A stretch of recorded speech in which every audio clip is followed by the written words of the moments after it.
This is the story of the wolf and the 7 kid goats. There was once a mother goat who loved her children very much.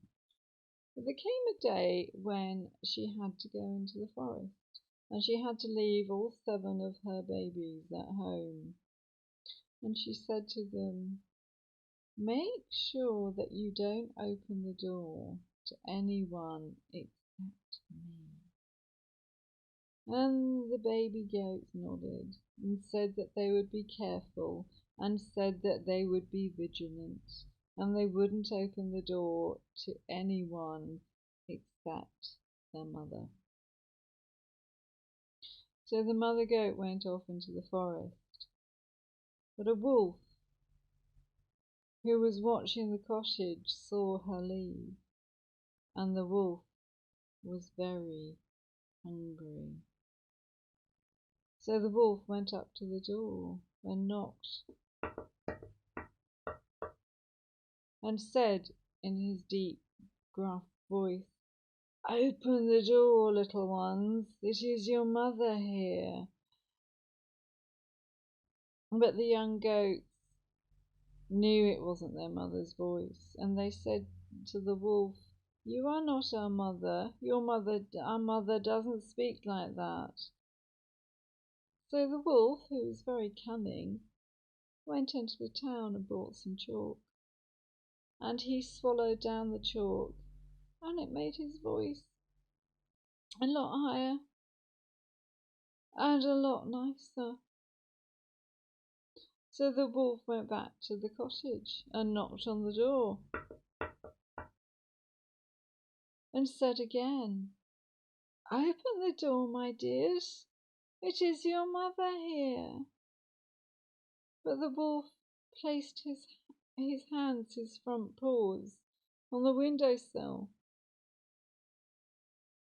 And the baby goats saw this and said, "You are not our mother. Our mother does not have dark hands like that."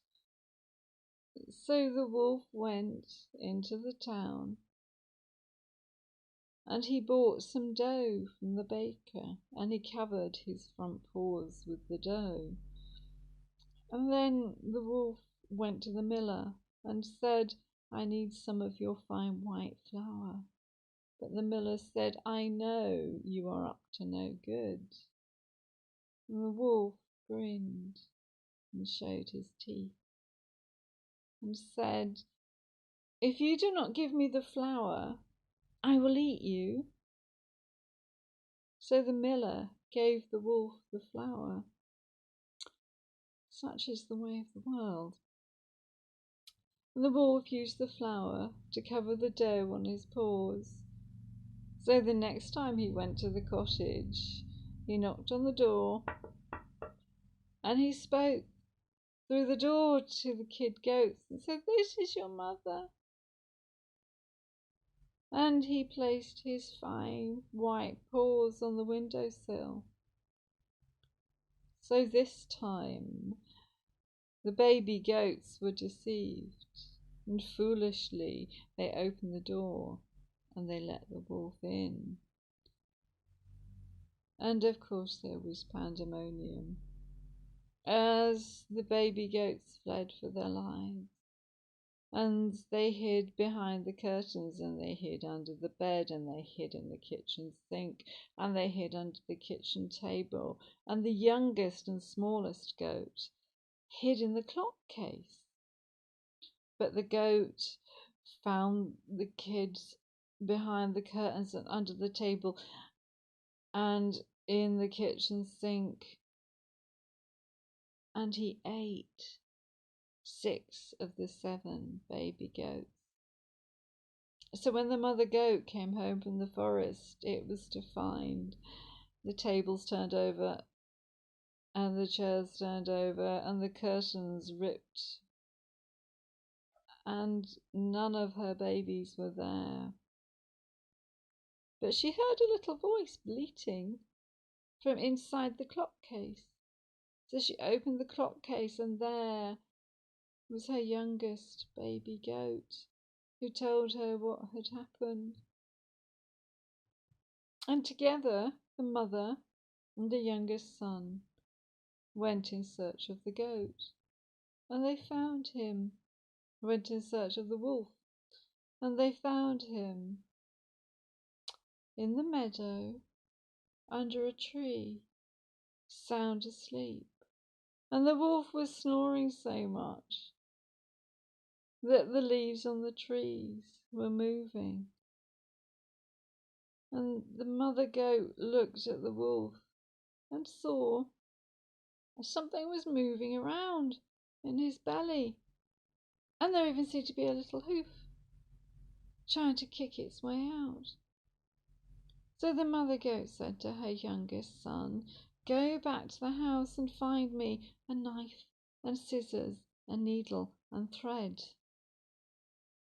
And so, as quick as he could, the youngest goat collected all the things and ran back to the meadow. And the mother goat took the knife and cut open the wolf's belly, and from inside out poured all 6 of the baby goats, miraculously unharmed. And the mother goat said to them, "Now go and find stones." And so all 6 goats, all 7 baby goats, went and collected stones from the meadow. And the mother goat placed them in the wolf's stomach, and she sewed up his belly, and she sewed up his fur. And then later, when he awoke, the wolf had a terrible thirst. And so he went to the well, and he dipped his long mouth into the well and began to drink.